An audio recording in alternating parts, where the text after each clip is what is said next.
The funeral director's sympathetic smile couldn't mask his discomfort as my brother Marcus stood at the reception desk of Riverside Memorial Chapel, his voice rising with each word. "There must be some mistake," he insisted, jabbing his finger at the invoice spread across the mahogany surface. "I specifically told you that I would be handling all the arrangements for my father, Robert Brooks. I'm the eldest son, the executor of his estate. Before we jump back in, tell us where you're tuning in from, and if this story touches you, make sure you're subscribed, because tomorrow I've saved something extra special for you." I watched from the leather chairs near the entrance, my black dress wrinkled from the sleepless night spent at Dad's bedside during his final hours. The irony wasn't lost on me that Marcus had arrived at the hospital 20 minutes after Dad passed, clutching a gas station coffee and apologizing for the traffic. Now, 3 days later, he was demanding control of funeral arrangements he'd never even discussed. Vanessa, his wife of 2 years, stood beside him in a designer black outfit that probably cost more than most people's monthly rent. Her perfectly manicured nails drummed impatiently against her purse as she surveyed the memorial chapel's elegant interior with obvious approval. "Honey," she whispered loudly enough for everyone to hear, "just tell them we'll take care of everything. We can afford it." The funeral director, Mr. Patterson, cleared his throat delicately. "Sir, I understand your concern, but the arrangements were finalized yesterday morning. The services, the casket, the flowers, even the catering for the reception at the Grand Oak Banquet Hall, everything has been coordinated and paid for." He glanced toward me with a questioning look. "Perhaps you should speak with your sister." Marcus turned, his eyes finding me across the room for the first time since he'd stormed in. His expression shifted from confusion to irritation as he strode over, Vanessa clicking behind him in her stilettos. "Natalie, what's going on here? Why are you interfering with Dad's funeral arrangements?" I stood slowly, smoothing my dress and meeting his gaze steadily. "I'm not interfering with anything, Marcus. I'm simply ensuring Dad gets the farewell he deserves." "But I'm supposed to handle this," he protested, his voice carrying that same entitled tone I'd heard throughout our childhood whenever he wanted something. "I'm the eldest. I'm the one with the resources. I'm the one who can afford to give Dad a proper send-off. You're just a financial advisor living in some tiny downtown apartment. Let me take care of this like a real son should." Vanessa nodded emphatically beside him. "Marcus has been so worried about covering all these costs, but we want to do right by your father. We've been planning to upgrade everything, maybe even move the service to St. Catherine's Cathedral instead of this smaller chapel. Something more fitting for someone of Robert's stature in the community." The audacity of their assumption struck me silent for a moment. Dad had specifically mentioned wanting a simple service at Riverside, the same place where Mom's funeral had been held 8 years ago. He'd sat in this very chapel then, holding my hand while Marcus checked his phone during the eulogy, more concerned with a client meeting he had the next day than with saying goodbye to our mother. "That's very generous of you both," I said finally, my voice carefully controlled, "but everything is already arranged exactly as Dad wanted it." Marcus's face reddened. "You can't possibly afford the kind of service Dad deserves, Natalie. Be realistic. You've always struggled financially, and now you're trying to put on some show you can't back up. Just let me handle this properly." The other families in the chapel had begun to notice our heated conversation, their whispered condolences interrupted by Marcus's increasingly loud protests. Mr. Patterson approached us again, his professional composure barely masking his discomfort with the family drama unfolding in his establishment. "Perhaps we should continue this conversation in my office," he suggested diplomatically. Marcus straightened his tie, regaining his composure as he realized they had an audience. "Good idea. Natalie, let's go sort this out privately. I'm sure once we explain our financial situation and our plans for Dad, you'll understand why it makes more sense for us to take over." The week leading up to Dad's passing had been a blur of hospital corridors, hushed conversations with doctors and sleepless nights spent in uncomfortable chairs beside his bed. Robert Brooks had been battling lung disease for 3 years, a cruel irony for a man who'd never smoked a day in his life, but had spent 30 years breathing in fumes and dust at his auto repair shop on Industrial Avenue. I'd been the one managing his medical appointments, coordinating with insurance companies, and ensuring his medications were filled on time. Every Tuesday and Thursday evening, I'd drive the 25 minutes from my downtown Portland apartment to Dad's modest house on Maple Street, where we'd sit at his kitchen table sorting through bills, updating his treatment schedule, and talking about everything except the inevitable. Marcus, meanwhile, had been busy building his sales career at a tech company across town. His visits were sporadic and brief, usually coinciding with major holidays or family birthdays when Vanessa insisted they maintain appearances. He'd arrive with expensive wine Dad couldn't drink due to his medications and elaborate stories about client dinners and business trips that Dad listened to with polite interest while his eyes searched for something more substantial. The distance between my brother and father hadn't always existed. Growing up, Marcus had been Dad's shadow at the auto shop, learning to change oil and rotate tires before he was tall enough to see over the hood of most cars. But college had changed something in him, or maybe it was meeting Vanessa during his senior year. Suddenly, the smell of motor oil and the calluses on Dad's hands seemed to embarrass him instead of making him proud. When Dad's business started struggling during the economic downturn 5 years ago, Marcus had been conspicuously absent from family discussions about potential solutions. I'd been the one researching small business loans, helping Dad navigate insurance claims when the shop's roof leaked, and eventually assisting with the difficult decision to sell the business and retire on a fixed income that barely covered his mortgage and living expenses. The progression of Dad's illness had accelerated those financial pressures. Even with Medicare, the specialist appointments, prescription costs and medical equipment had created a mounting pile of bills that kept Dad awake at night. I'd found him once at 3 in the morning, sitting at his kitchen table with a calculator and a stack of medical statements, trying to figure out how to afford both his next treatment and his property taxes. That was when I'd made the decision that would define the next 2 years of my life, though I'd never intended for anyone to know about it. My job as a financial advisor had taught me the importance of planning and preparation, but it had also shown me how quickly medical expenses could devastate even well-prepared families. Dad's pride would never allow him to ask for help, but his daughter's love wouldn't allow him to suffer in silence. The arrangement I'd worked out with First National Bank had been complex but straightforward. I'd established a separate account specifically for Dad's medical and living expenses, funded by automatic transfers from my salary and careful management of my own reduced budget.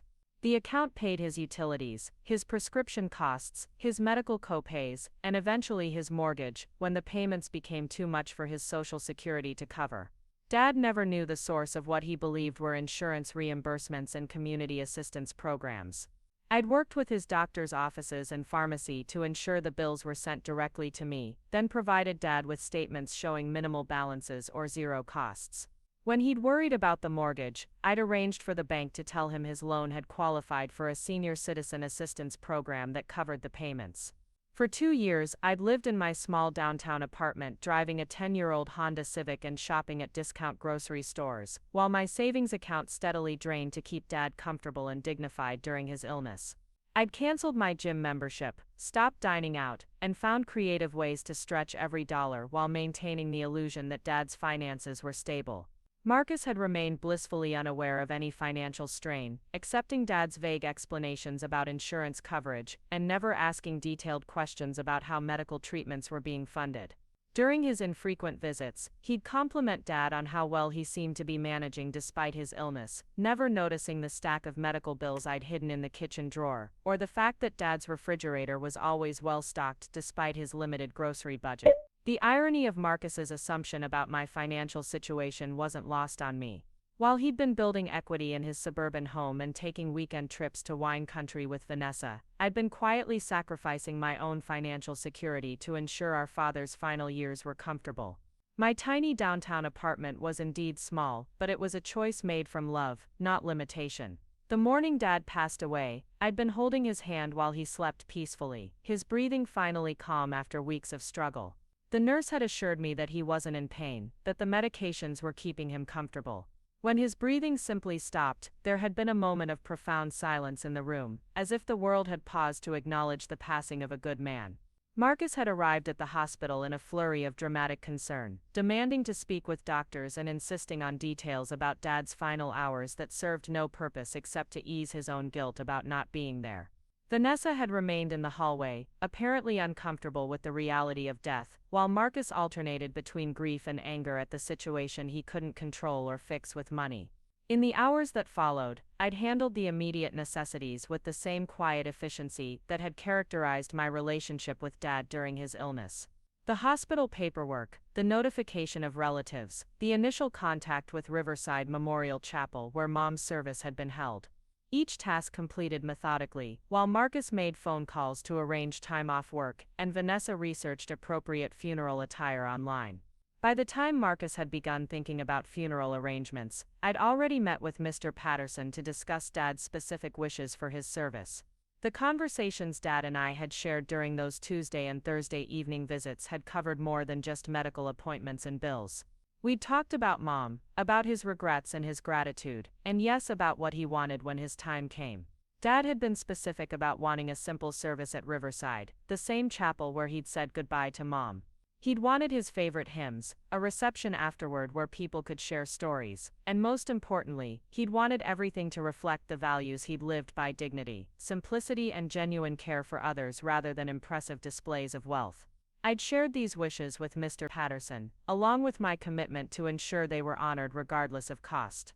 The funeral director had been understanding and professional, perhaps recognizing in my determination the same quiet strength he'd seen in other family members who'd assumed difficult responsibilities during times of loss. The arrangements I'd made were neither extravagant nor minimal, but they were exactly what Dad had wanted. Preparing and narrating this story took us a lot of time, so if you are enjoying it, subscribe to our channel. It means a lot to us. Now back to the story. A beautiful casket in warm oak that reminded me of his workbench at the auto shop. Flowers that included the daisies Mom had loved, and the roses from his own garden.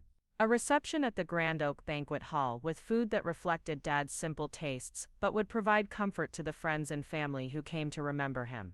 Most importantly, everything had been paid for in full, using the same careful financial planning that had supported Dad throughout his illness. The account I'd established at First National Bank had one final purpose to serve: ensuring that Robert Brooks would be honored in death with the same dignity I'd tried to preserve for him in life. Now standing in Riverside Memorial Chapel with Marcus demanding explanations and Vanessa calculating upgrade costs, I realized that the most difficult part of Dad's funeral wouldn't be saying goodbye to him. It would be watching my brother's reaction when he learned the truth about who had really been taking care of our father all along. Mr. Patterson's office was smaller than the main reception area, filled with testimonial letters from grateful families and photographs of the memorial gardens behind the chapel.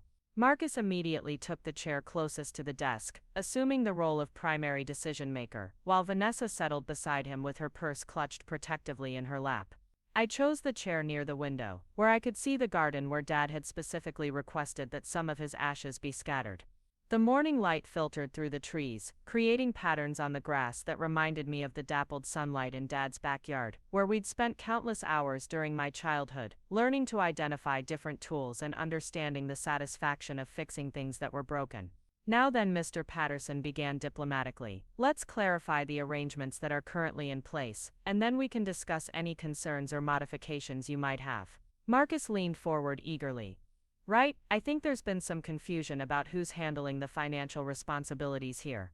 I'm prepared to cover all costs and upgrade the services appropriately. My sister means well, but she's not in a position to afford the kind of funeral Dad deserves. And what kind of funeral do you believe your father deserves? Mr. Patterson asked carefully. Vanessa opened her purse and pulled out her phone, scrolling through what appeared to be photos. We've been researching options online. St. Catherine's Cathedral has availability this weekend, and they have much more impressive facilities. The sanctuary seats 300 people, there's a professional choir, and the acoustics are supposed to be incredible for eulogies. Dad specifically said he wanted his service here. I interjected quietly. He said this is where Mom had her funeral, where he felt closest to her memory. Marcus waved his hand dismissively. Dad was emotional and not thinking clearly. When someone's facing their own mortality, they don't always make the best decisions about these things. That's why family members need to step in and ensure everything is handled properly. Mr. Patterson consulted the file on his desk. Brooks, your father, actually visited us several months ago to discuss his preferences for his funeral service. He was quite specific about wanting his service held here at Riverside, and he seemed very clear in his thinking at that time. Several months ago, Marcus's voice sharpened. He came here several months ago. Who brought him? The funeral director glanced at me, then back at Marcus. Your sister accompanied him to that meeting. They spent nearly 2 hours going over every detail of the service, from the music selections to the flowers to the reception menu. Your father had very definite ideas about how he wanted to be remembered. Vanessa's perfectly sculpted eyebrows drew together in confusion. But if he was planning his own funeral months ago, why didn't anyone tell us? We're family too. We should have been included in these decisions. The question hung in the air like an accusation, and I felt the familiar weight of being the responsible one, the daughter who'd quietly managed the unglamorous realities, while others lived their lives unburdened by difficult truths. How could I explain that Dad had asked me not to involve Marcus in the planning because he was afraid his son would turn even his funeral into an opportunity for impressive gestures that missed the point entirely? Dad wanted to spare everyone the burden of these details. I said finally. He knew how busy Marcus is with work, and he didn't want to add stress during an already difficult time. Marcus stood abruptly, pacing to the window and back. That's exactly the kind of thinking I'm talking about. Dad always tried to handle everything himself instead of letting family help. But I'm here now, and I can take care of this properly. Money isn't an issue, and I want to make sure we do this right. The arrangements that are currently in place are quite comprehensive, Mr. Patterson said diplomatically. The service tomorrow at 2 o'clock includes everything your father requested. Professional musicians for the hymns he selected, a beautiful floral arrangement featuring flowers from his own garden, and a reception immediately following at the Grand Oak Banquet Hall for approximately 75 guests. 75 guests. Vanessa looked appalled. That's such a small reception. Robert knew so many people from his years running the auto shop. Shouldn't we be expecting more like 150 people? Maybe 200. I thought about the guest list Dad and I had carefully compiled during one of our evening visits. The neighbors who'd brought him soup when he was too tired to cook. The former customers who still stopped by to check on him years after his business had closed. The church members who'd included him in their prayers and visited him during his worst days. The handful of relatives who'd maintained genuine relationships rather than obligatory contact. Dad wanted a gathering of people who truly knew him. I explained. He was very specific about keeping it intimate and meaningful rather than large and impersonal. Marcus returned to his chair, his expression shifting from irritation to something that looked almost like hurt. He talked to you about all of this, but he never said anything to me. Did he think I wouldn't care about giving him a proper farewell? The pain in my brother's voice was genuine, and for a moment I saw glimpses of the boy who used to help Dad in the auto shop, who'd been proud to introduce his friends to his father, the business owner. The gulf between us had widened so gradually over the years that perhaps neither of us had noticed how far we'd drifted from the siblings we'd once been. It wasn't about whether you'd care, I said gently. Dad just wanted to handle things his way, without anyone feeling pressured or burdened. But the cost, Vanessa persisted. Even a simple funeral has to be expensive. The casket alone must be thousands of dollars, and then there's the service fees, the flowers, the reception catering. How is Natalie supposed to afford all of this on a financial advisor's salary? Patterson cleared his throat uncomfortably. The total cost of the arrangements has been paid in full. There are no outstanding balances or payment plans involved. Marcus stared at me with growing confusion. Natalie, where did you get that kind of money? Did Dad have some life insurance policy I didn't know about? Did you take out a loan? The moment had arrived sooner than I'd expected, the question I'd been dreading since the day I'd first decided to help Dad without telling anyone. The truth was simpler and more complicated than Marcus could probably understand. It was about choices made quietly in the darkness of worry, about love expressed through sacrifice rather than grand gestures, about the difference between having money and having priorities. Dad's expenses have been covered for quite some time, I said carefully, not yet ready to reveal the full scope of what those expenses had included. The funeral costs are just the final part of ensuring he was taken care of properly. Vanessa's eyes narrowed with the calculating expression I'd seen her wear when she was trying to solve puzzles that didn't add up to her satisfaction. But how is that possible? Robert was living on Social Security and a small pension from the auto shop. Medical expenses alone must have been overwhelming, especially with his extended illness. Marcus nodded, his business training evident in his analytical approach to the problem. The numbers don't make sense, Natalie. Dad's income couldn't have covered his living expenses, his medical costs, and funeral savings. There has to be money coming from somewhere else. They were circling closer to the truth, and I realized that my careful protection of Dad's pride was about to require a more complete explanation than I'd hoped to avoid. The secret I'd kept for 2 years was about to become family knowledge, and I wasn't sure Marcus was prepared for what it would reveal about his assumptions and his absence. Mr. Patterson seemed to sense the growing tension in the room. Perhaps I should leave you to discuss these private family matters. The important thing is that your father's wishes are being honored, and the service tomorrow will proceed as planned. Wait, Marcus said, holding up his hand. I need to understand what's happening here before we go any further. Natalie, you need to explain how you've been able to manage Dad's expenses and funeral costs. This doesn't add up, and I'm not comfortable proceeding without answers. I looked out the window again, watching a maintenance worker tend to the memorial gardens where Dad would soon join Mom in their final resting place. The truth was about to change everything between Marcus and me, and I wondered if our relationship would survive the revelation of just how wrong he'd been about so many things for so many years. The arrangements stand as they are, I said finally, my voice steady despite the storm I knew was coming. Everything has been handled exactly as Dad wanted and exactly as he deserved. The silence in Mr. Patterson's office stretched uncomfortably as Marcus waited for an explanation that would make sense of numbers that clearly didn't add up in his mind. Outside, the October wind rustled through the maple trees that lined the memorial garden, their golden leaves catching the afternoon light in a way that reminded me of countless autumn days spent raking Dad's yard while he supervised from his lawn chair, too weak from treatments to help but too stubborn to go inside. Those yard work sessions had become our routine during the past 2 years. A cover for conversations about finances that Dad believed were discussions about insurance reimbursements and community assistance programs. I'd spent hours learning the intricacies of medical billing systems not just for my job but to create believable explanations for why his costs were always mysteriously covered just when the bills seemed overwhelming. The deception had started small. A pharmacy bill that I'd paid directly, then told Dad his supplemental insurance had finally processed the claim. A specialist copay that I'd handled through a payment plan, then explained as a retroactive approval from Medicare. Each lie had been crafted with love, designed to preserve his dignity while ensuring he received the care he needed without the crushing anxiety of financial ruin. Marcus shifted impatiently in his chair, clearly frustrated by my silence. His discomfort with unresolved questions had always been one of his defining characteristics, the trait that made him successful in sales but insufferable during family discussions that couldn't be closed with handshakes and signatures. Look, Natalie, he said, adopting the reasonable tone he probably used with difficult clients. I'm not trying to attack you or question your decisions. I just need to understand the situation so I can help appropriately.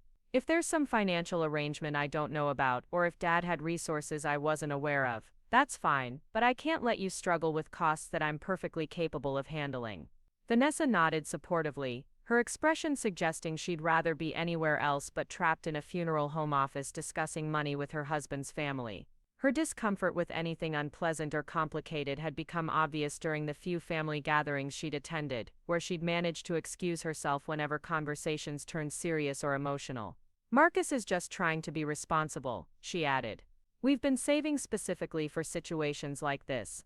Family emergencies, unexpected expenses, the kinds of things that can devastate people who aren't prepared. We want to make sure Robert gets everything he deserves without anyone going into debt. The irony of her concern about debt wasn't lost on me. While they'd been saving for theoretical emergencies, I'd been quietly managing a very real crisis that had lasted for years. Their financial preparedness was admirable, but it was also academic compared to the daily reality of choosing between my own retirement contributions and Dad's prescription costs. Mr. Patterson glanced at his watch diplomatically. I don't want to rush this discussion, but I do have another family arriving in 30 minutes for their own arrangements. Perhaps we could schedule a time to continue this conversation after the service tomorrow. No, Marcus said firmly. I need to understand this now. If there are financial irregularities, or if Natalie has overextended herself trying to handle Dad's expenses, I need to know so I can fix the situation before it gets worse. The word irregularities stung more than it should have. In Marcus's world of legitimate business transactions and documented agreements, my quiet management of Dad's finances probably did seem irregular. There were no formal contracts, no official arrangements, just a daughter's decision to sacrifice her own financial security to ensure her father's comfort during his final years. There are no irregularities, I said evenly. Dad's expenses have been managed appropriately, and the funeral costs are covered. That's all you need to know. Marcus leaned forward, his expression shifting from confusion to something approaching suspicion. That's not all I need to know. Actually, as Dad's executor, I have a responsibility to understand his financial situation. If there are debts or obligations I'm not aware of, they could affect the estate settlement. The mention of the executor role revealed another layer of Marcus's assumptions about his position in the family hierarchy. Dad had indeed named him as executor in his will, a decision made years ago when Marcus was the obvious choice as the eldest son with business experience. But executor responsibilities typically involved managing assets and distributing inheritance, not understanding the ongoing financial support that had kept Dad comfortable during his illness. The estate won't be affected by any debts related to Dad's medical care or funeral expenses, I assured him. Everything has been handled separately from his assets. Vanessa's expression brightened with relief. Oh, that's wonderful news. Marcus was so worried that medical bills might consume Robert's savings or force us to sell his house to cover debts. It's such a comfort to know that won't be necessary. Her relief at preserving Dad's modest estate struck me as both natural and revealing. The house on Maple Street was indeed Dad's most significant asset, a 3-bedroom ranch that he'd owned for 30 years, and that held far more sentimental value than monetary worth. The idea that Marcus and Vanessa had been concerned about protecting that inheritance wasn't surprising, but it highlighted how little they understood about the real financial pressures Dad had been facing. Dad's house, with its mortgage paid off years ago, was worth perhaps $200,000 in Portland's inflated real estate market. His savings account after years of medical expenses contained less than $5,000. His life insurance policy, purchased decades ago when such policies were more affordable, would provide perhaps $10,000 to cover final expenses. The total value of his estate was modest by any standard, hardly the substantial inheritance that seemed to be motivating Marcus's concern about protecting assets. Dad's house and savings aren't at risk, I confirmed. His financial obligations have been managed separately. Marcus sat back in his chair, clearly trying to process information that didn't align with his understanding of Dad's situation. His analytical mind was working through possibilities, calculating scenarios, searching for explanations that would make sense of what he was hearing. Separately, how? He asked finally. Natalie, you're being deliberately vague about something that affects our entire family. If you've been managing Dad's finances, I need details. How much were his medical expenses? How were they covered?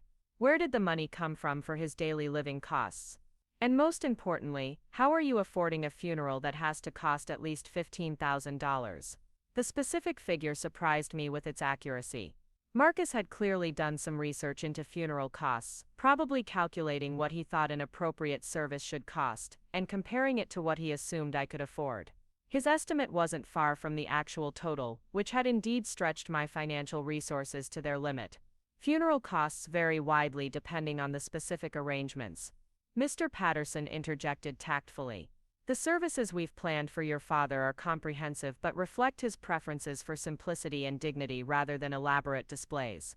But still expensive, Marcus persisted. Even simple funerals cost serious money, and I know what financial advisors earn in this city. The math doesn't work unless there's something I'm missing. His persistence was beginning to wear away my resolve to keep Dad's financial situation private. The truth was going to emerge eventually, probably during the estate settlement process when Marcus discovered how little money Dad actually had left. The revelation that his inheritance consisted primarily of a modest house and some personal belongings would lead to questions about how Dad's living expenses had been managed during his extended illness. Vanessa glanced between Marcus and me, clearly sensing the growing tension but uncertain how to navigate family dynamics she didn't fully understand. Her experience with Marcus's family had been limited to holiday gatherings and brief social visits, encounters carefully orchestrated to avoid difficult topics or uncomfortable revelations. Maybe we should focus on honoring Robert's memory tomorrow, she suggested hopefully. These financial details can be sorted out later, after everyone has had time to grieve properly. Marcus shook his head. Vanessa, you don't understand. If Natalie has been shouldering Dad's expenses alone, she could be in serious financial trouble. I can't let my sister destroy her financial future because she was too proud to ask for help. The concern in his voice was genuine, and for a moment I glimpsed the protective older brother who had once defended me against neighborhood bullies and helped me with homework I couldn't manage alone. That version of Marcus still existed beneath the successful businessman who had gradually distanced himself from family responsibilities that couldn't be solved with money and delegation. I appreciate your concern, I said carefully, but my financial situation is stable. Dad's expenses haven't created any hardship that I can't manage. The lie came easily, polished by 2 years of practice in protecting both Dad's pride and Marcus's peace of mind. My financial situation was anything but stable. My savings account had been depleted, my retirement contributions suspended, and my monthly budget stretched to accommodate Dad's needs. But financial hardship felt insignificant compared to the comfort I'd been able to provide during Dad's final years. Marcus studied my face with the skeptical expression he'd perfected during years of evaluating client claims and business proposals. "Natalie, I've seen your apartment. I know what car you drive. I know what financial advisors earn, especially at smaller firms like yours. There's no way you've been covering major medical expenses and funeral costs without serious sacrifice." His observation about my lifestyle was accurate but incomplete. Yes, my apartment was small, and my car was old, but those were choices made to accommodate other priorities, not indicators of financial failure. The sacrifice had been intentional and worthwhile, even if it meant living more modestly than I might have preferred. "People make different choices about how to spend their money," I replied. "My priorities might not be the same as yours, but that doesn't mean they're wrong." Vanessa shifted uncomfortably, clearly recognizing the underlying criticism in my statement. Her lifestyle, funded by Marcus's success, included regular shopping trips, expensive dinners, and weekend getaways that they documented enthusiastically on social media. The contrast with my quiet existence probably seemed dramatic to someone who equated financial success with visible consumption.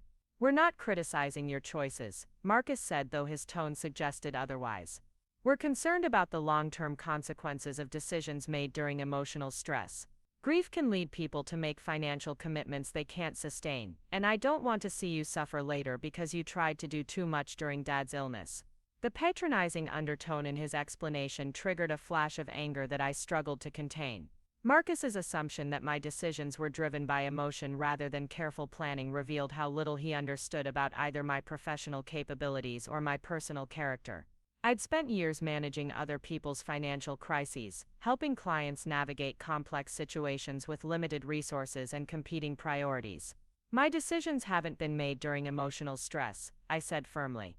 "They've been made consistently over time, with full awareness of the financial implications and long-term consequences." Mr. Patterson cleared his throat gently. "I'm going to step out briefly to check on the arrangements for this afternoon's visitation. Please take the time you need to discuss these family matters." His diplomatic exit left the three of us alone in the small office, surrounded by testimonial letters from families who had successfully navigated their own difficult farewells. The silence that followed felt heavy with unspoken accusations and growing frustration on all sides. Marcus stood and walked to the window again, his hands clasped behind his back in a posture I recognized from childhood moments when he was trying to control his temper. Vanessa remained seated but pulled out her phone, apparently finding refuge in the familiar distraction of social media during uncomfortable conversations. "Natalie," Marcus said finally, without turning around, "I'm going to ask you directly, and I want a straight answer. Have you been paying Dad's medical expenses and living costs out of your own pocket?" The direct question hung in the air between us, demanding a response that would either continue the protective deception I'd maintained for years, or begin the process of revealing just how wrong Marcus had been about his father's financial situation and his daughter's sacrifices. I looked out at the memorial garden, where Dad would soon rest beside Mom, remembering the evening 2 years ago when he'd sat at his kitchen table with a calculator and a stack of medical bills, trying to figure out how to afford both his treatment and his dignity. That night, I'd made a decision that had defined my relationship with both my father and my brother ever since. "Yes," I said simply, "I've been covering Dad's expenses for the past 2 years." Marcus turned from the window, his face cycling through surprise, confusion, and something that might have been hurt. Vanessa looked up from her phone, clearly caught off guard by an admission she hadn't expected. 2 years. Marcus's voice was barely above a whisper. "You've been paying for everything for 2 years, and you never told me?" The pain in his question was real, but so was my exhaustion from carrying the burden alone, while he remained obliviously comfortable in his suburban life, with his ambitious wife and his assumptions about family responsibilities. "I never told anyone," I said. "Dad didn't know either. He believed his expenses were covered by insurance programs and community assistance that didn't actually exist." Marcus sank back into his chair, the full implications of my revelation beginning to register. You lied to Dad about where the money was coming from. I protected Dad from worrying about expenses he couldn't control, I corrected. Just like I protected you from feeling obligated to help with problems you never knew existed. Vanessa set down her phone, her expression shifting from distraction to genuine concern. Natalie, that's incredibly generous, but also incredibly foolish. Why would you sacrifice your own financial security instead of asking family for help? The question revealed the fundamental difference in our approaches to family responsibility. In Vanessa's world, problems were solved through communication and shared resources. In my experience, some problems were best handled quietly by those most capable of managing them, without burdening others with guilt or obligation. Because Dad needed help, and I was in a position to provide it, I said simply. It wasn't complicated. Marcus shook his head slowly. It is complicated, Natalie. It's incredibly complicated. How much money are we talking about? How much have you spent on Dad's care over the past 2 years?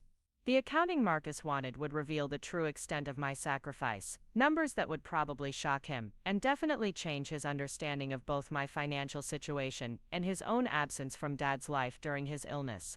The medical expenses alone had totaled nearly $80,000 after insurance, not including the mortgage payments, utilities, groceries, and countless other expenses that had kept Dad comfortable and independent. The exact amount isn't important, I said. What matters is that Dad received the care he needed without worrying about the cost. Marcus leaned forward, his business training taking over as he tried to quantify a situation that had never been about profit and loss. The exact amount is absolutely important. If you've spent your life savings on Dad's medical bills, you're going to need help rebuilding your financial security.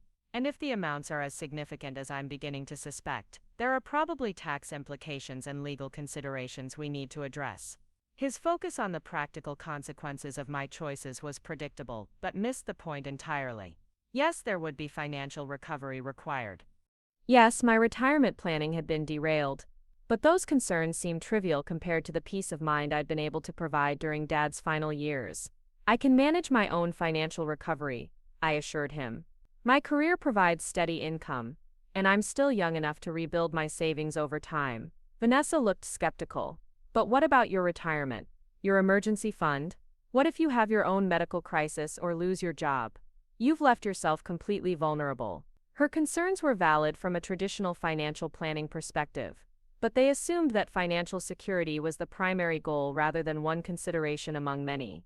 I'd made choices that prioritized immediate family needs over long-term personal security, decisions that made sense within the context of love and responsibility even if they seemed imprudent from a purely economic standpoint. Life involves risks, I said. I chose to accept some personal financial risk to ensure Dad's comfort during his illness. It was a calculated decision, not an emotional impulse. Marcus rubbed his temples, clearly struggling to process information that challenged his assumptions about family dynamics and financial responsibility. His worldview included clear hierarchies and defined roles, with the eldest son naturally assuming leadership during crises and the youngest daughter requiring protection and guidance. You should have told me, he said finally. You should have given me the chance to help instead of handling everything alone. Dad was my father too, and I had just as much responsibility to ensure his care as you did.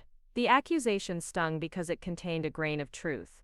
Marcus did have equal responsibility for Dad's welfare, at least in theory. But responsibility without action is merely good intentions, and I'd learned during Mom's illness that Marcus's help often came with conditions and complications that created more stress than relief. When Mom was sick, you visited twice, I reminded him gently.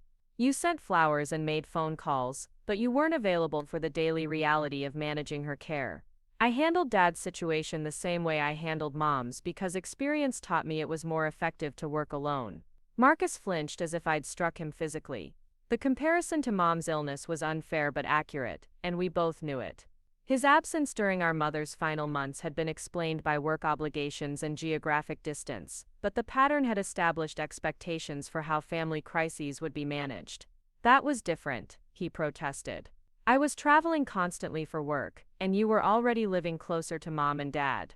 It made sense for you to coordinate her care. And it made sense for me to coordinate Dad's care too, I replied. The difference is that this time, I had the financial resources to ensure he received everything he needed. Vanessa looked between us, clearly uncomfortable with the family history being excavated in front of her. Her relationship with Marcus had developed after Mom's death, so she had no first-hand knowledge of the dynamics that had shaped our family's approach to crisis management. Maybe we should focus on moving forward, she suggested hopefully. What's done is done, and now everyone knows the situation. The important thing is making sure Natalie gets the support she needs to recover financially. Marcus nodded, seizing on the opportunity to shift from defense to problem-solving mode. Absolutely. Natalie, I want to pay you back for every penny you've spent on Dad's care. It might take some time to calculate the exact amounts, but I'm not going to let you bear the financial burden of decisions that should have been made jointly. His offer was generous and well-intentioned, but it missed the fundamental point of why I'd handled Dad's care privately. Accepting repayment would transform my gift to Dad into a loan to Marcus, changing the entire nature of what I'd accomplished. I don't want to be repaid, I said firmly. The money I spent on Dad's care was a gift, not a loan or an advance on inheritance. I don't want it back. Marcus looked genuinely confused. But you've sacrificed your financial security. You can't just absorb those losses and pretend they don't matter. They don't matter, I insisted. Not compared to what they accomplished. Dad lived his final years with dignity and comfort, without anxiety about medical bills or mortgage payments. That outcome was worth every penny I spent. The conversation was revealing fundamental differences in how Marcus and I understood the relationship between money and family obligation. In his world, financial sacrifices should be temporary and eventually balanced through repayment or shared responsibility. In my world, love sometimes required permanent sacrifices that were their own reward. Vanessa stood up abruptly, clearly overwhelmed by emotional territory she hadn't expected to navigate during a funeral planning meeting. I think I'm going to get some fresh air while you two work this out. This is obviously a family discussion that doesn't need an outsider's input. Her departure left Marcus and me alone for the first time in months, surrounded by the quiet dignity of Mr. Patterson's office and the weight of revelations that would permanently change our relationship. The secret I'd kept for 2 years was finally in the open, but I wasn't sure either of us was prepared for the consequences of that honesty. Natalie, Marcus said quietly, I need you to understand something. It's not that I didn't care about Dad, or didn't want to help. I just assumed he was managing okay, and I thought if he needed significant help, he would ask for it. His explanation contained the same assumptions that had allowed him to remain comfortable while Dad struggled with mounting bills and declining health. The belief that people who need help will ask for it, that silence indicates stability, that absence of complaints means absence of problems. Dad would never have asked for help, I said. You know that. He spent his entire life taking care of other people, and he wasn't going to start accepting charity in his 70s. Marcus nodded slowly. So you made sure he didn't have to ask. You handled everything quietly so he could maintain his independence and dignity. Exactly. The simple acknowledgement seemed to deflate some of Marcus's defensiveness, replacing it with something that looked like regret. He stared out the window at the memorial garden, perhaps imagining Dad's reaction to learning that his daughter had been secretly funding his comfortable final years. He would have been proud of you, Marcus said finally. And probably furious that you sacrificed so much without telling him. Probably, I agreed. But he died peacefully, without worrying about money or becoming a burden to his children. That was worth his potential anger. The truth was settling between us, reshaping our understanding of the past 2 years, and our roles within the family structure. Marcus was beginning to comprehend the extent of my sacrifice, while I was recognizing the genuine pain my secrecy had caused him. What happens now? He asked. With the funeral arrangements, with Dad's estate, with your financial situation. The practical questions remained, even as our emotional landscape shifted to accommodate new realities. Dad's funeral would proceed as planned, exactly as he'd wanted. His modest estate would be distributed according to his will, and I would begin the process of rebuilding my financial security with the same patient determination that had sustained me through his illness. Now we say goodbye to Dad, I said simply. Everything else can be figured out later. Marcus was about to respond when Mr. Patterson returned, his professional composure intact despite the family drama he'd witnessed. I hope you've been able to resolve your concerns about the arrangements. The service tomorrow will be a beautiful tribute to your father's memory. Yes, Marcus said, his voice subdued. The arrangements should proceed exactly as Natalie planned them. She understands Dad's wishes better than anyone. The concession represented a significant shift in Marcus's attitude, an acknowledgement that understanding Dad's desires required more than good intentions or financial capability. It required the kind of intimate knowledge that came from years of quiet presence during difficult times. "Wonderful," Mr. Patterson replied. "Your father will be honored appropriately, and I'm confident the service will provide comfort to everyone who loved him." As we prepared to leave the funeral home, I realized that the hardest part of Dad's death wasn't going to be saying goodbye to him. It was going to be figuring out how to move forward with Marcus, now that the truth about our father's final years had fundamentally changed our understanding of family responsibility and sacrifice. The revelation was complete, but the real consequences were just beginning. The morning of Dad's funeral arrived with the kind of crisp October weather that made Portland's reputation for beauty undeniable. Golden sunlight filtered through the changing leaves outside my apartment window, creating patterns on the hardwood floor that reminded me of Dad's workshop, where dust motes had danced in similar beams of light while he taught me to identify different types of screws and bolts. I'd barely slept, not from grief, but from the strange relief of finally having the truth in the open. Marcus knew about the financial arrangements now, though I suspected he still didn't fully grasp the implications of what I'd revealed. His offer to repay me had been immediate and generous, typical of his approach to problems that could be solved with money and good intentions. My phone had been buzzing since dawn, with text messages from relatives confirming their attendance, neighbors offering condolences, and former customers of Dad's auto shop sharing memories of his kindness and integrity. Reading through them while sipping coffee from the mug Dad had given me last Christmas, I felt grateful that so many people understood the man we were gathering to honor. Marcus had sent 3 messages overnight, each one attempting to restart our conversation about financial arrangements in a more controlled environment than Mr. Patterson's office had provided. His persistence was predictable, driven by the same need for resolution that made him successful in business, but exhausting in personal relationships that couldn't be closed with handshakes and contracts. The first message had arrived at 11:30 the previous night. "Natalie, I know today was emotional for everyone, but we need to discuss the practical implications of what you've shared. I'm prepared to take immediate steps to address your financial situation." The second message, sent at 6:15 in the morning, was more detailed. "I've been calculating potential amounts based on Dad's medical needs over the past 2 years. Even conservative estimates suggest you've spent a significant portion of your income on his care. We should meet after the funeral to discuss repayment schedules and recovery planning." The third message, arriving just as I was getting dressed, revealed his growing anxiety about family obligations he'd failed to recognize. "I need you to understand that I would have helped if I'd known about Dad's financial struggles. Please don't let pride prevent you from accepting the support you deserve." Each message reflected Marcus's genuine concern, but also his fundamental misunderstanding of why I'd chosen to handle Dad's care problem. In his world, problems existed to be solved through collaboration and shared resources. In my experience, some problems were best managed quietly by those most capable and willing to bear the responsibility. I responded to all 3 messages with a single text: "Today is about honoring Dad. Everything else can wait." The drive to Riverside Memorial Chapel took me through neighborhoods where Dad had lived and worked for nearly 40 years. Past the corner market where he'd bought lottery tickets every Friday, never winning more than $20, but enjoying the weekly ritual of imagining what he'd do with millions. Past the park where he'd taught me to ride a bicycle, running alongside me with one hand on the seat until I was confident enough to pedal independently. The chapel parking lot was already half full when I arrived, 40 minutes before the scheduled service. I recognized cars belonging to Dad's neighbors, former employees from his auto shop, and church members who had included him in their prayers throughout his illness. The turnout was exactly what Dad had hoped for, people who had known him personally, rather than a large crowd gathered out of obligation. Marcus's luxury sedan was parked near the entrance, its pristine exterior and dealer plates standing out among the older, more practical vehicles driven by Dad's actual friends.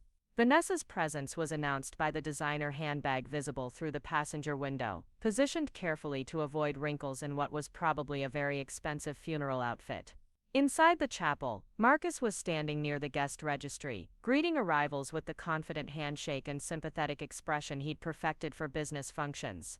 He'd positioned himself as the primary family representative, introducing himself as Robert's eldest son, and accepting condolences with the gracious dignity expected from someone in his position. Vanessa stood beside him in an elegant black dress that probably cost more than most of the attendees spent on clothing in a year. Her makeup was flawless, her hair professionally styled, and her demeanor suggested she was performing the role of grieving daughter-in-law for an audience, rather than experiencing genuine emotion about Dad's death. "Natalie," Marcus called out as I approached, his voice carrying just the right combination of warmth and solemnity. "I'm so glad you're here. People have been asking about you." His greeting implied that my presence at Dad's funeral was somehow optional or unexpected, as if I might have chosen to skip the service I'd spent months planning with Dad's specific wishes in mind. The assumption that he was the primary family representative while I was a supporting player reflected his lifelong belief in hierarchies and traditional roles. "I wouldn't be anywhere else," I replied, accepting the brief hug he offered while noticing how his expensive cologne failed to mask the underlying scent of nervousness and guilt. Vanessa stepped forward to embrace me with the kind of careful hug that avoided disturbing her outfit or makeup. "Natalie, you look lovely. I hope you're holding up okay after everything we discussed yesterday." Her reference to our conversation at the funeral home was subtle but pointed, a reminder that she now knew about my financial sacrifices, and probably expected me to be grateful for Marcus's offer to address the situation. The assumption that I needed emotional support or practical assistance revealed how little she understood about my relationship with both grief and responsibility. "I'm fine," I assured her. "Today is about celebrating Dad's life, not dwelling on difficult topics." Marcus guided me toward the chapel sanctuary, where Dad's casket was positioned beneath the stained glass windows he'd specifically requested. The flowers I'd ordered were arranged exactly as we'd discussed during one of our evening planning sessions. White roses from his garden, yellow daisies that reminded him of Mom, and blue hydrangeas that matched the trim on their first house together. "The flowers are beautiful," Marcus commented, his appreciation genuine despite his earlier criticism of the arrangements. "Dad would have loved them." The compliment carried an undertone of surprise, as if he hadn't expected someone with my limited resources to create something so appropriate and elegant. His assumption that financial constraint necessarily meant inferior quality revealed how little he understood about careful planning and thoughtful choices. "Dad helped choose them," I explained. "We spent hours going through catalogs and discussing what would feel right for the service." Marcus stopped walking, his expression shifting from appreciation to something that looked like hurt. "You and Dad planned. Oh, How often were you discussing these arrangements?" The question revealed another layer of his growing realization about how much of Dad's final years he'd missed. While Marcus had been building his career and enjoying weekend trips with Vanessa, Dad and I had been having conversations about mortality, memory, and what kind of farewell would honor a life well lived. "We talked about it whenever the subject came up naturally," I said diplomatically. "Dad wanted to make sure his wishes were clear so no one would have to guess about what he'd prefer." Vanessa looked uncomfortable, with the implication that Marcus had been excluded from important family discussions. Her experience with her own parents involved regular communication and shared decision-making, so the idea that critical conversations could happen without all family members present probably seemed strange and potentially unfair.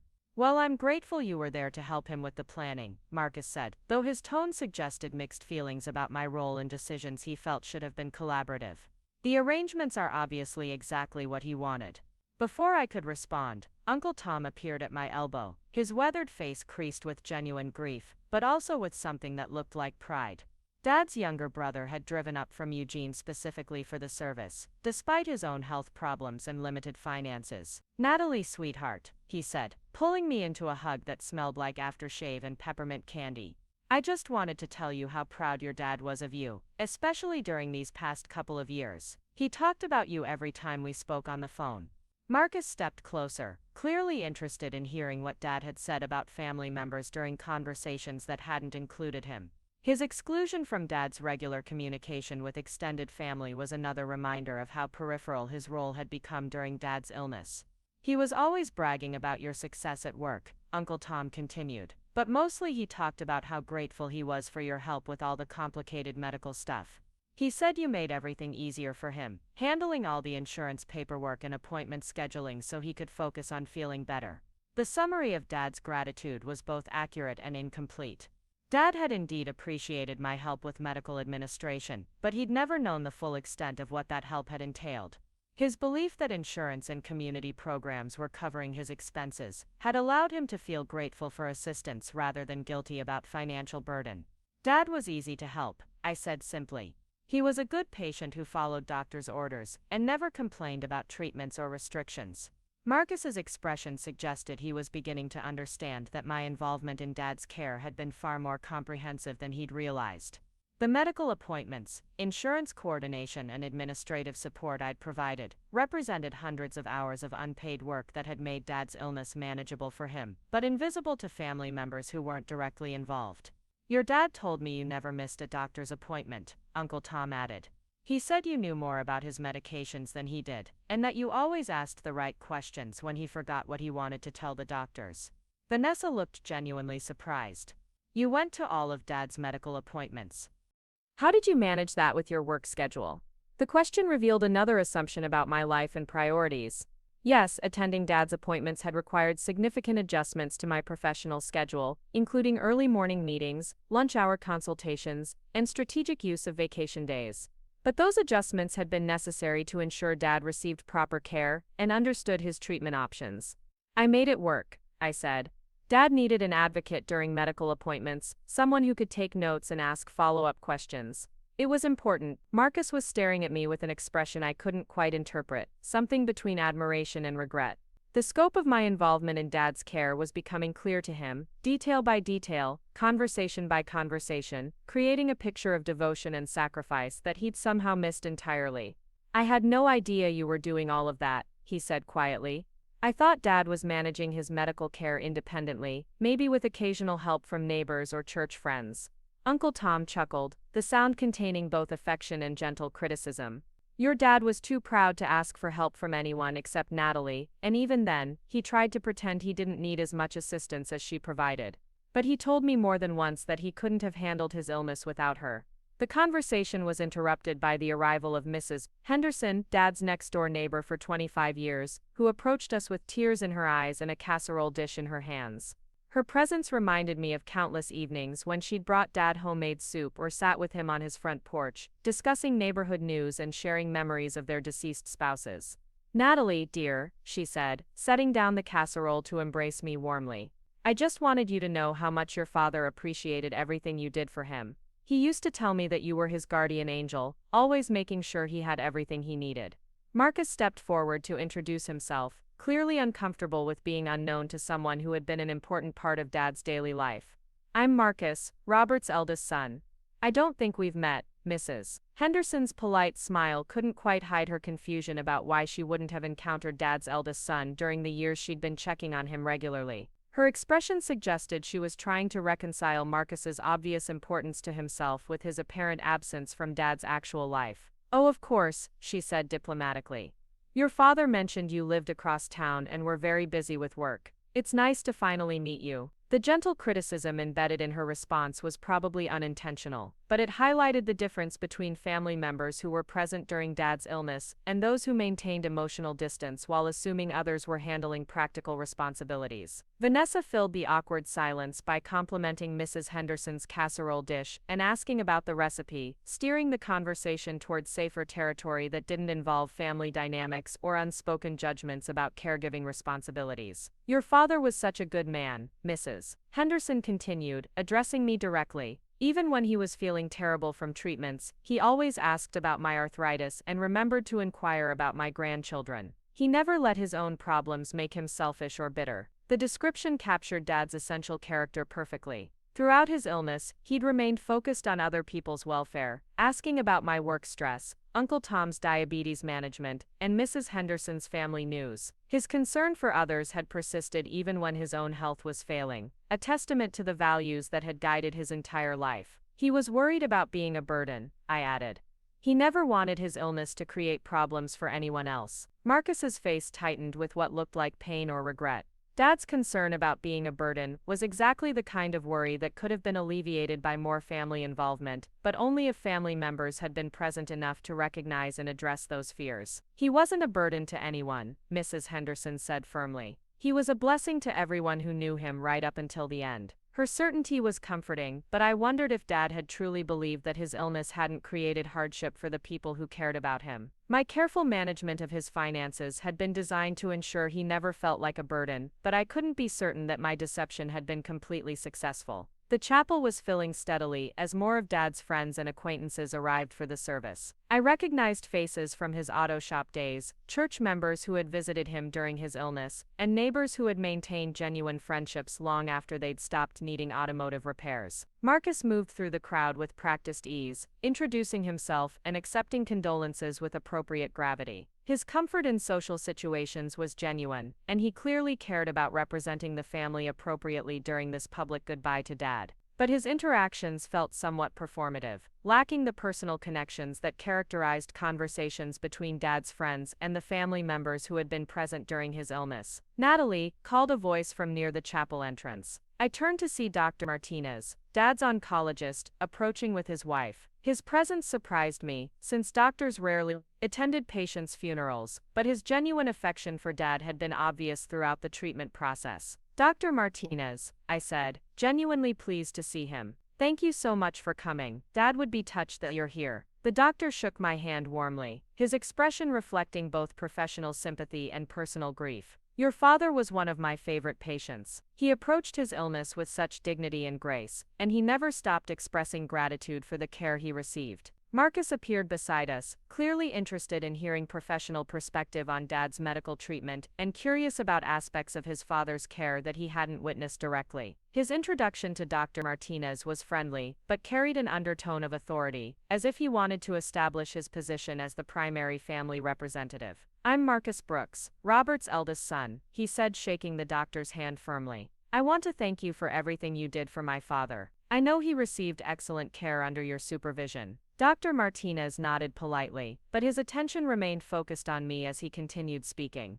Your father often talked about how grateful he was for Natalie's support during his treatment. He said she made it possible for him to focus on getting better instead of worrying about all the complicated aspects of managing a serious illness. The doctor's comments were creating an increasingly clear picture of my central role in Dad's care, details that Marcus was hearing for the first time, despite having had 2 years to become informed about his father's situation. Each conversation with Dad's friends and caregivers revealed another layer of involvement that Marcus had missed. Natalie was incredibly dedicated, Dr. Martinez continued. She attended almost every appointment, asked insightful questions about treatment options, and made sure your father understood his medications and care instructions. Patients who have that kind of family support typically have much better outcomes. Vanessa looked impressed despite herself. That level of involvement must have required significant time away from work. How did you manage to maintain your career while providing so much support? The question was both practical and pointed, highlighting the sacrifice required to be present for someone else's medical crisis while maintaining professional responsibilities. The answer involved early morning appointments, strategic use of vacation days, and countless phone calls with insurance companies during lunch breaks. Dad's health was the priority, I said simply. Everything else could be adjusted to accommodate his needs. Marcus was studying my face with an expression that suggested he was finally beginning to understand the full scope of what I'd taken on during Dad's illness.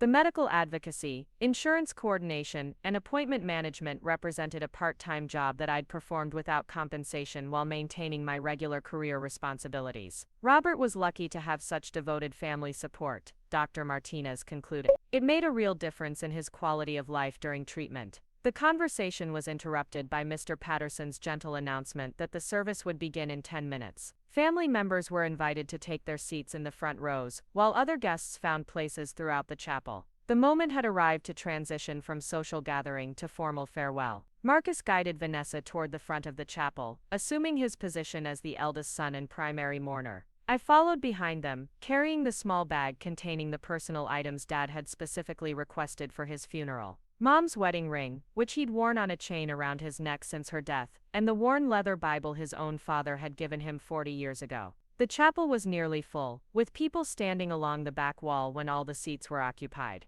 The turnout exceeded even my optimistic estimates, a testament to the relationships Dad had maintained throughout his life and the genuine affection people felt for him. Looking out at the assembled crowd, I felt confident that Dad would have been pleased with the gathering of friends and family who had come to honor his memory. Marcus leaned over to whisper as we settled into the front row. I had no idea Dad knew so many people, or that so many of them cared enough to attend his funeral. This is really quite remarkable. His surprise revealed another gap in his understanding of Dad's life during recent years. While Marcus had assumed Dad was becoming isolated due to his illness and retirement, the reality was that Dad had maintained active relationships with neighbors, former customers, church members, and medical professionals who had grown to appreciate his character and resilience. Dad never stopped caring about other people, I whispered back. Even when he was feeling terrible, he remembered to ask about their problems and offer encouragement. People don't forget that kind of genuine concern. The service began with the hymns Dad had specifically requested, familiar melodies that carried memories of Sunday mornings when our family had sat together in church pews, sharing hymnals and listening to sermons about love, forgiveness, and the importance of treating others with kindness and respect.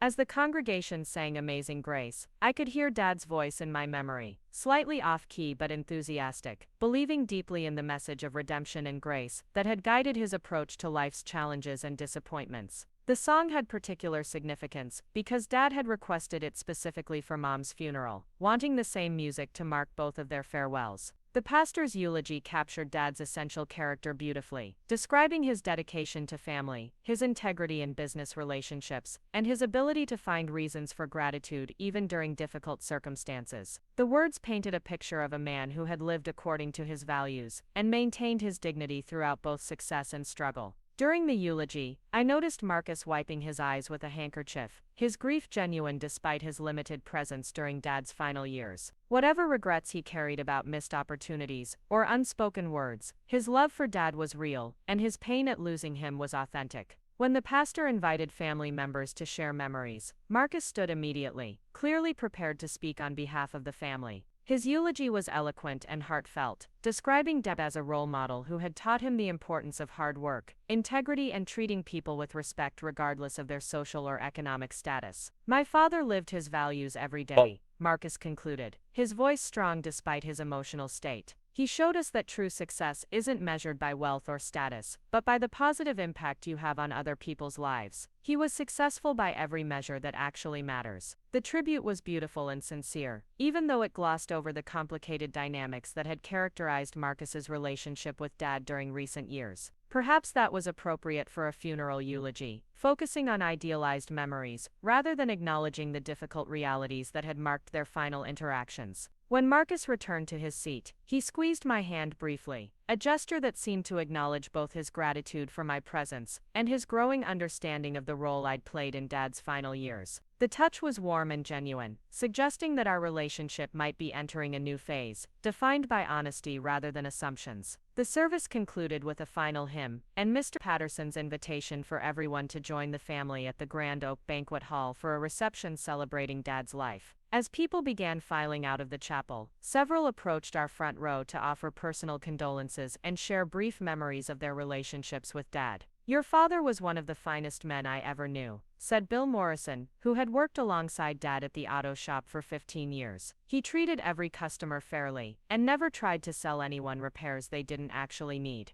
That kind of honesty was rare in the business. Marcus accepted the compliment graciously, though I suspected he was hearing details about Dad's professional reputation for the first time. The auto shop had closed years before Marcus began taking any interest in Dad's daily life, so he'd missed the stories about customer relationships and business practices that had defined much of Dad's adult identity. "He was always willing to help," added Sarah Chen, whose family had been customers for 20 years. "When my husband lost his job, your father let us make payments on car repairs instead of requiring payment up front. He never made us feel embarrassed about our financial situation." The story was typical of Dad's approach to people facing hardship, but it was also ironic given the financial struggles he'd faced during his own final years. His generosity toward others had persisted even when he was secretly worried about his own bills, a testament to values that prioritized kindness over self-protection. As the chapel emptied, our family was left alone with Dad's casket for a few final moments of private goodbye. Marcus stood at the head of the casket, his hand resting on the polished wood, while Vanessa maintained a respectful distance that suggested her discomfort with intimate grief.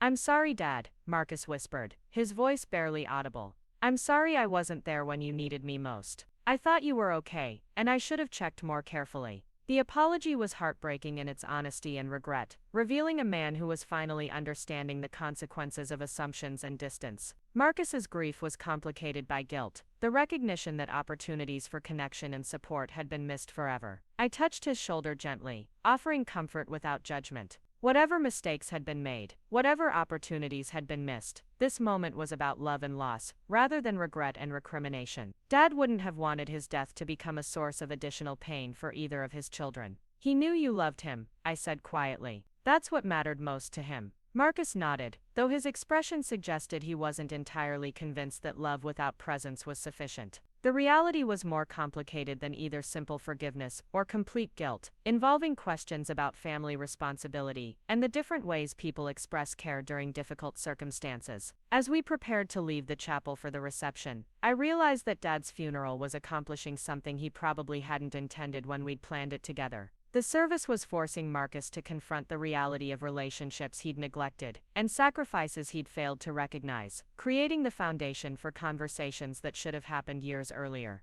The reception would provide another opportunity for Marcus to learn about Dad's life from people who had been present during his final years, filling in details that might help him understand both his father's character and his own missed opportunities for connection. Whether that knowledge would lead to meaningful change in our family relationships remained to be seen, but at least the truth was finally in the open where it could be acknowledged and addressed. The Grand Oak Banquet Hall buzzed with the gentle conversations of people sharing memories and comfort food, exactly the kind of gathering Dad had envisioned when we'd planned his reception together. Round tables covered in white linens held photographs from different decades of his life, creating a visual timeline that guests could browse while enjoying the simple meal he'd specifically requested: roast chicken, mashed potatoes, green beans, and the chocolate cake that had been his favorite since childhood. Marcus stood near the entrance greeting guests as they arrived from the chapel, his role as family host clearly comfortable for him despite his earlier emotional moment beside Dad's casket. Vanessa had positioned herself strategically next to the memory board I'd created, where she could direct people toward the photo displays, while avoiding deeper conversations about grief or family dynamics. I moved through the room quietly, checking on elderly guests who might need assistance, ensuring the catering staff had everything they needed, and accepting condolences from people whose faces I recognized, but whose names I'd forgotten over the years. The role of background coordinator suited me perfectly, allowing me to honor Dad's wishes for a welcoming reception without drawing attention to my own contributions. "Natalie dear, this is exactly what your father would have wanted," said Reverend Thompson, the pastor who had officiated both Mom's and Dad's funerals. Simple, dignified, and focused on celebrating a life well lived rather than impressing anyone with elaborate displays. His observation captured Dad's essential philosophy about meaningful gatherings.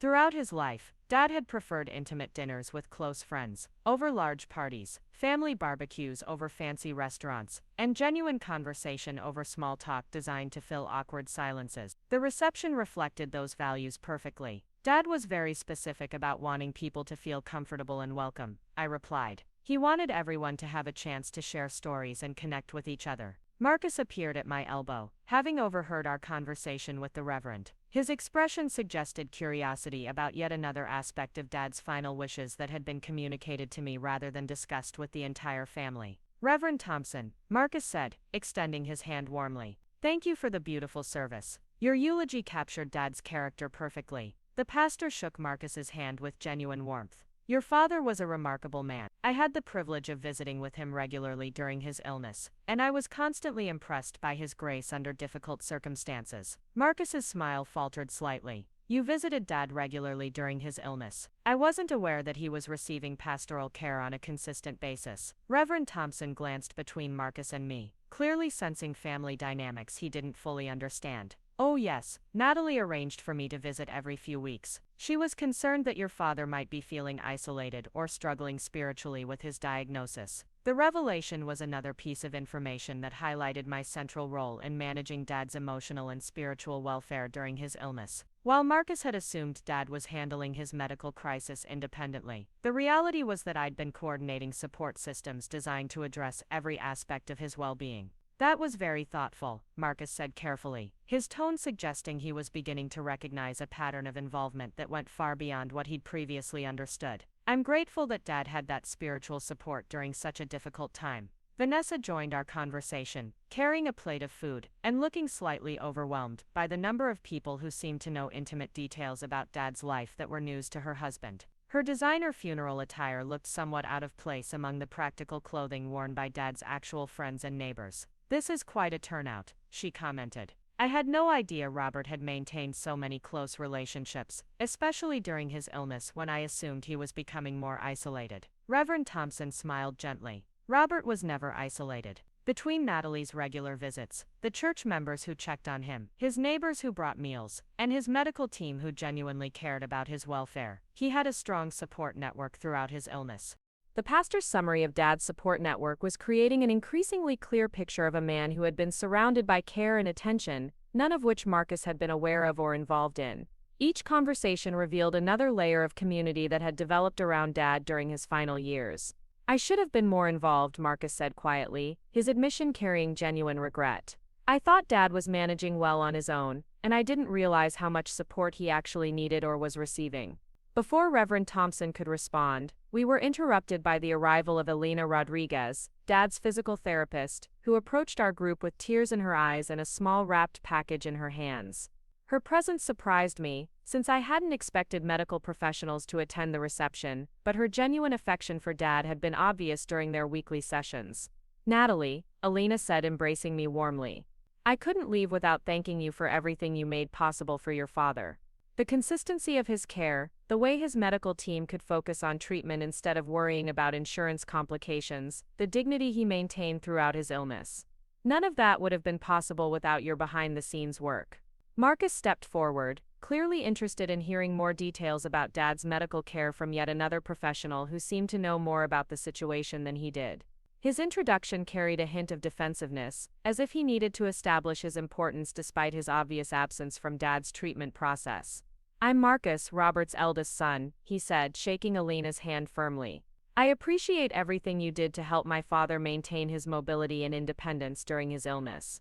Elena nodded politely, but continued addressing me directly. "Your father often talked about how grateful he was that you handled all the insurance paperwork and appointment scheduling. He said it allowed him to focus on his exercises and recovery instead of worrying about administrative details." The physical therapist's comments were adding to Marcus's growing understanding of my comprehensive involvement in Dad's care, but they were also creating a more troubling picture for anyone who understood medical billing and insurance systems.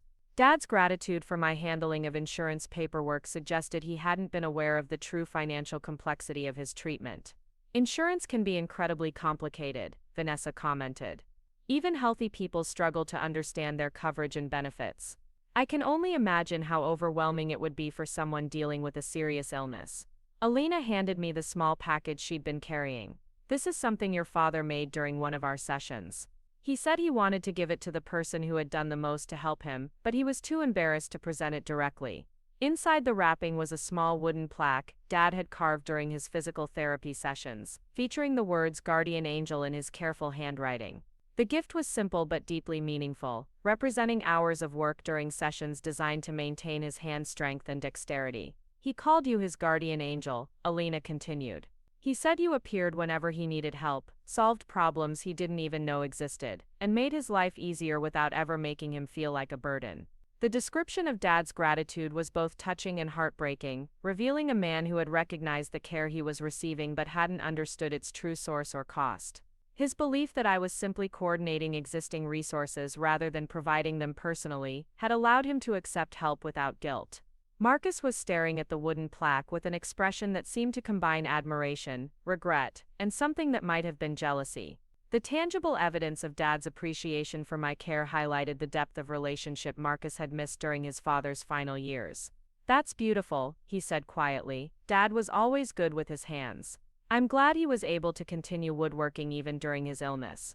Elena smiled sadly. The occupational therapy helped maintain his fine motor skills, but more importantly, it gave him a sense of purpose and accomplishment.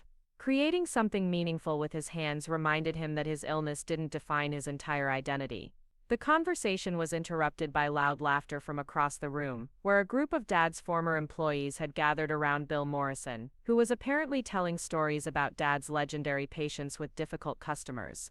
Their animated discussion was exactly the kind of memory sharing Dad had hoped would happen during his reception. "I should check on the catering staff," I said, looking for an excuse to step away from conversations that were clearly causing Marcus increasing discomfort with his own absence from Dad's life. Dad was very specific about wanting everyone to feel welcome and well-fed. Marcus touched my arm gently as I started to move away. "Natalie, before you go, I need to ask you something privately. Could we step outside for a moment?" His request carried urgency that suggested he'd reached some kind of emotional or logical breaking point in processing all the information he'd been receiving about my role in Dad's care. Vanessa looked relieved at the prospect of a break from conversations that highlighted family dynamics she didn't understand or feel comfortable navigating. The banquet hall's outdoor patio was empty except for a few elderly guests who had stepped outside for fresh air. October sunshine filtered through the trees that surrounded the building, creating the kind of peaceful setting that Dad would have appreciated for difficult conversations that required honesty and vulnerability. Marcus paced to the patio railing and back, his hands clasped behind his back in the familiar gesture that indicated he was trying to organize his thoughts before speaking. His usual confidence seemed shaken by the accumulating evidence of how wrong his assumptions had been about Dad's situation and my involvement. "Natalie," he began, his voice carefully controlled, "I need you to tell me the truth about something, and I need you to be completely honest regardless of how it might make me look or feel." His request for honesty suggested he was finally ready to confront realities he'd been avoiding or hadn't recognized. The conversations at the reception had created an undeniable picture of comprehensive care that couldn't be explained by insurance coverage or community assistance programs. "What do you want to know?" I asked, though I suspected I already knew where his questions were heading. Marcus stopped pacing and faced me directly. "I want to know exactly how much money you've spent on Dad's care over the past 2 years. Not approximations, not categories, but actual dollar amounts. And I want to know how you managed to pay for medical expenses that should have been financially devastating for someone with your income." The direct question was the one I'd been dreading since our conversation at the funeral home, but it was also inevitable given everything Marcus had learned about Dad's care during the reception. The time for vague explanations and protective evasions had passed. "The exact amounts aren't important," I said, though I knew that answer wouldn't satisfy him. "What matters is that Dad received the care he needed without worrying about the cost." Marcus shook his head firmly. "The exact amounts are absolutely important. Based on what I've learned today about Dad's medical team, the frequency of his treatments and the comprehensive support he was receiving, we're talking about tens of thousands of dollars in expenses that somehow never created financial stress for him." His business training was evident in his analytical approach to the problem, calculating costs and looking for explanations that would account for the gap between Dad's limited income and his apparent financial stability during an expensive illness. "Alina mentioned that Dad never worried about insurance complications or administrative details, because you handled everything." Marcus continued. "Reverend Thompson said you arranged regular pastoral visits. Dr. Martinez talked about your attendance at every appointment. That level of coordination requires either incredible insurance coverage or significant out-of-pocket payments." The evidence Marcus was assembling painted an accurate picture of comprehensive care that couldn't be explained by normal insurance benefits or community resources. His growing understanding of the situation was forcing him toward conclusions that would fundamentally change his perception of both my sacrifice and his own absence. "Dad had good insurance through his retirement benefits," I said, offering the explanation Dad himself had believed. "Medicare and his supplemental coverage handled most of the major expenses." Marcus studied my face with the skeptical expression I'd seen him use during business negotiations when he suspected he wasn't getting complete information. "Natalie, I work with insurance systems every day through my company's benefits administration. Even excellent coverage doesn't eliminate copays, deductibles, and uncovered expenses for someone with Dad's type of illness." His professional knowledge was making it impossible to maintain the fiction that had protected both Dad's pride and Marcus's peace of mind for 2 years. The truth was going to emerge regardless of my preferences, so the only remaining question was whether I would reveal it honestly or force Marcus to piece it together from incomplete information.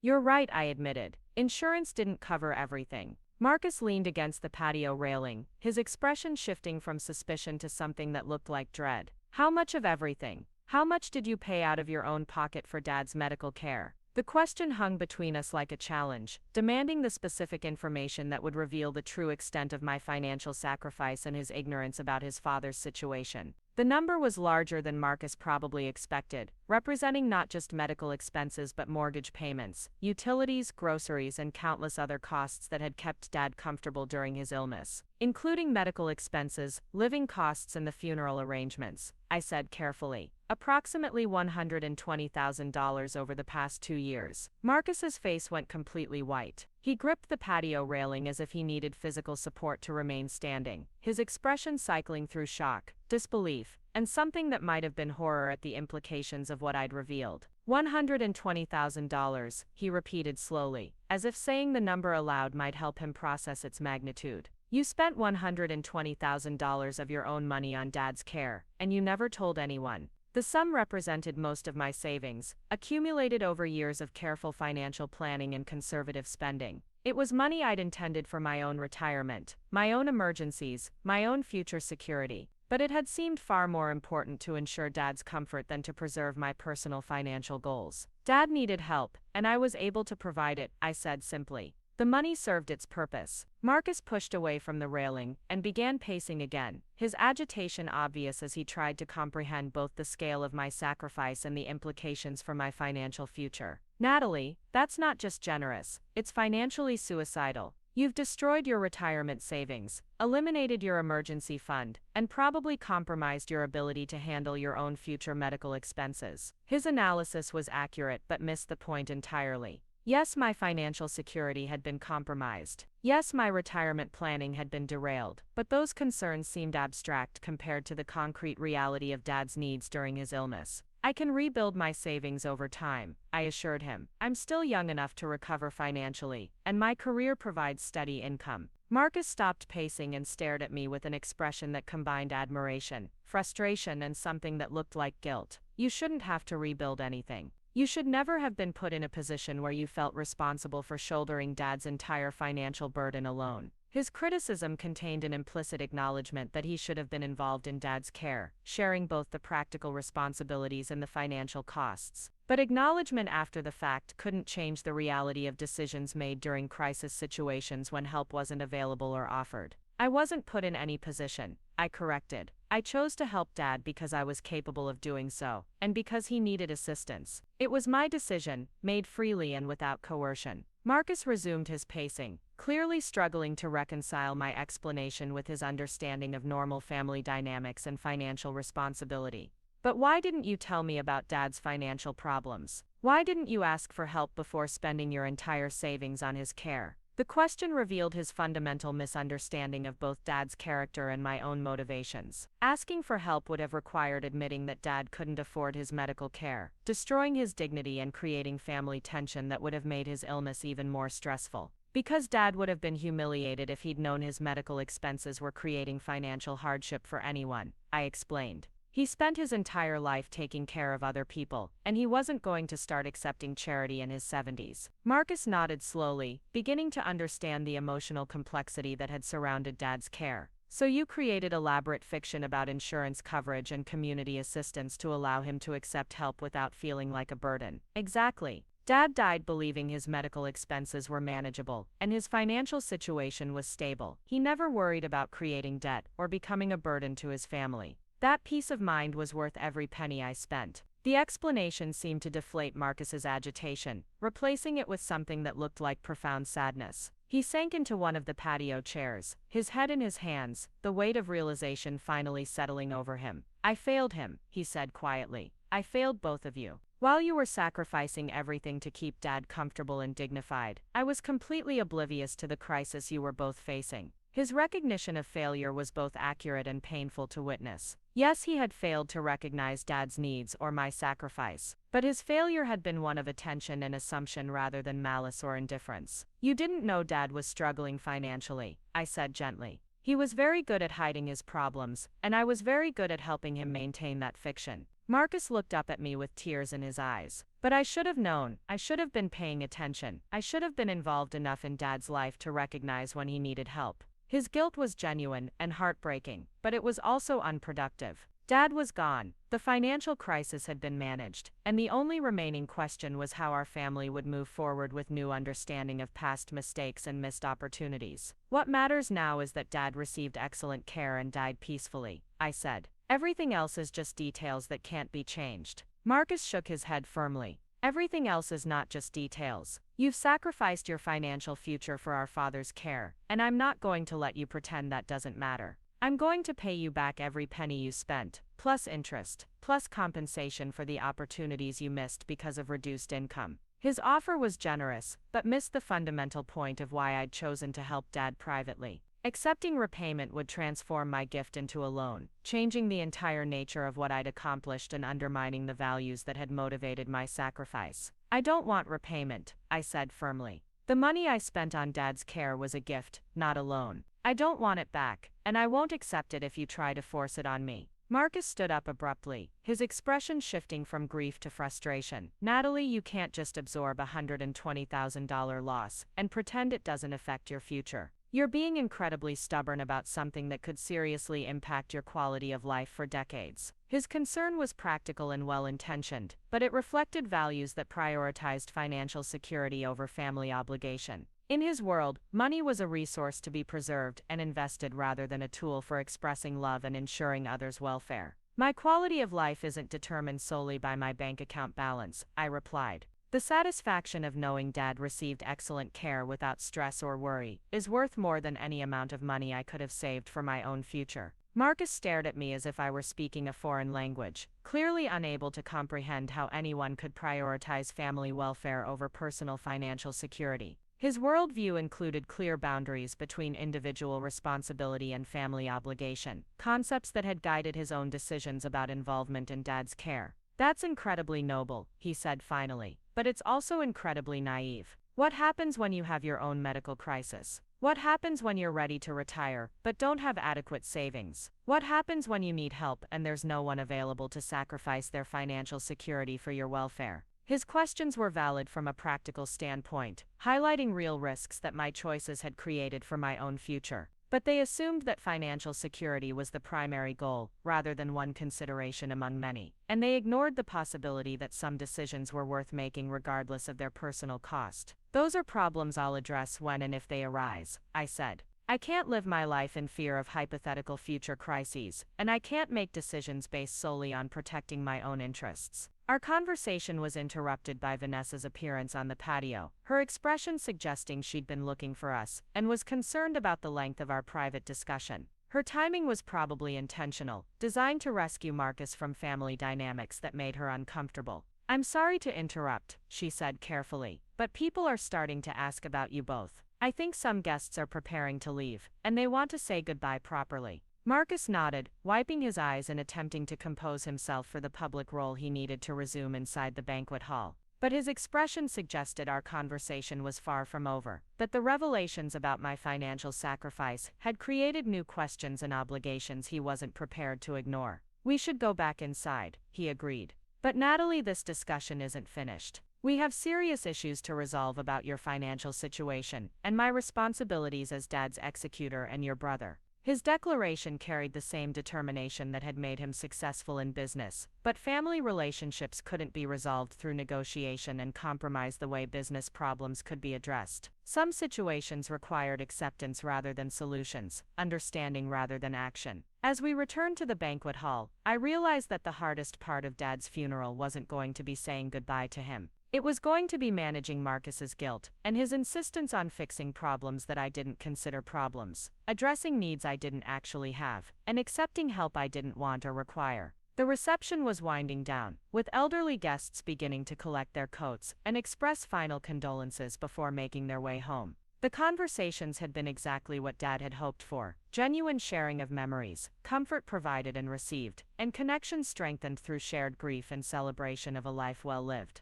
But beneath the surface of appropriate funeral behavior, family dynamics were shifting in ways that would permanently alter relationships and expectations. Marcus now knew the truth about Dad's financial situation and my sacrifice, information that he clearly felt obligated to act upon regardless of my preferences. The revelation phase was complete, but the consequences were just beginning to unfold. Up next, you've got 2 more standout stories right on your screen. If this one hit the mark, you won't want to pass these up. Just click and check them out.